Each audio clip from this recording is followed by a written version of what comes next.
नमस्कार। नमस्कार। आज की कहानी में एक राजा हैं जिन्होंने दिल लगी के लिए सोचा कि आज सभी मंत्रियों का बुद्धि परीक्षण करते हैं। तो उन्होंने कहा कि मैंने सुना है कि ऐसा एक कोई कंगन होता है जिसे देखने से जो सुखी व्यक्ति होता है वो दुखी हो जाता है और जो दुखी व्यक्ति होता है वो सुखी हो जाता है। जो भी ऐसा कंगन ढूंढ कर मुझे लाकर देगा मैं उसे एक बहुत बड़ा पुरस्कार दूंगा। अब मन ही मन तो राजा जानते थे कि ऐसा कोई कंगन नहीं है, लेकिन उन्होंने सोचा कि देखते तो हैं कि मंत्री लोग करते क्या हैं।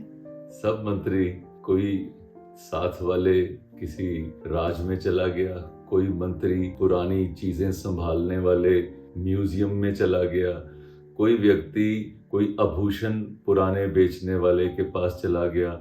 सब ढूंढ रहे थे कि ऐसा कंगन कौन सा हो सकता है। एक मंत्री हताश होके एक मंदिर के बाहर बैठा तो उसने देखा कि मंदिर के बाहर एक व्यक्ति पुराने कंगन, ताबीज, इस तरह की चीजें बेच रहा है और उसने एक कपड़े के ऊपर सब खिलारे हुए हैं।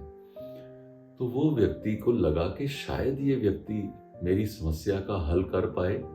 तो मंत्री जी ने उस आदमी के पास बैठकर पूछा, भैया आपके पास कोई ऐसा कंगन है जिसे देखकर सुखी व्यक्ति दुखी हो जाए और दुखी व्यक्ति सुखी हो जाए? तो वो कंगन बेचने वाला कुछ देर तक टिकटिकी लगाकर मंत्री की आंखों में झांक कर देखता रहा, सोचता रहा। फिर कुछ देर बाद उसने धीरे से सिर हिलाया और बोला, हाँ है। तो मंत्री जी ने कहा, वो मुझे दिखाओ। तो उस आदमी ने एक पुराने से कंगन को लेकर उसके ऊपर अपनी हस्तकला से कुछ शब्द लिखे और वो कंगन उस मंत्री को पकड़ा दिया। मंत्री जी ने पढ़ा, उसके ऊपर लिखा था, ये भी सब खत्म हो जाएगा। एकदम से मंत्री जी के चेहरे पर हल्की सी मुस्कान आ गई और वो खुशी से उस आदमी को कुछ पैसे देकर वहां से जल्दी से निकल पड़े। जल्दी से वो अपने राजमहल में पहुंचे और अपने राजा को जाकर बोला कि राजा जी, मैं ऐसा कंगन ले आया हूं। तो राजा ने कहा, दिखाओ मुझे।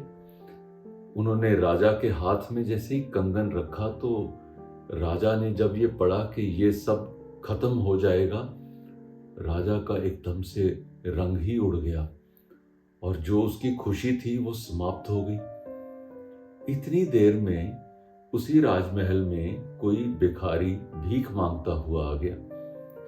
तो राजा ने कहा, ये कंगन मुझे नहीं चाहिए, ये इस व्यक्ति को दे दो। तो वो कंगन उस भिखारी को दे दिया गया। जब उस भिखारी ने पढ़ा कि ये भी सब खत्म हो जाएगा, वो भिखारी की थकी हुई बूढ़ी आंखों में भी एक रोशनी सी आ गई और वो खुश होकर उसको लेकर चल पड़ा। अब राजा की बात तो पूरी हो गई, लेकिन अब आपके लिए ये समझने की बात है, जीवन में कुछ भी चीज हमेशा नहीं रहती। ये चलने का नाम ही जीवन है और सिर्फ परिवर्तन है जो हमेशा स्थायी रहता है और बाकी सब कुछ बदलता जाता है। अगर हमारी कहानी सुन के आपके मन में भी इस चीज के प्रति एक अच्छा भाव आए तो सनरेज की टीम को लगेगा हमारा प्रयास सफल हो। धन्यवाद। अगर आपने हमारे वीडियोस नहीं देखे हैं तो नीचे दिए गए किसी भी लिंक पर क्लिक करें और लॉग इन करें।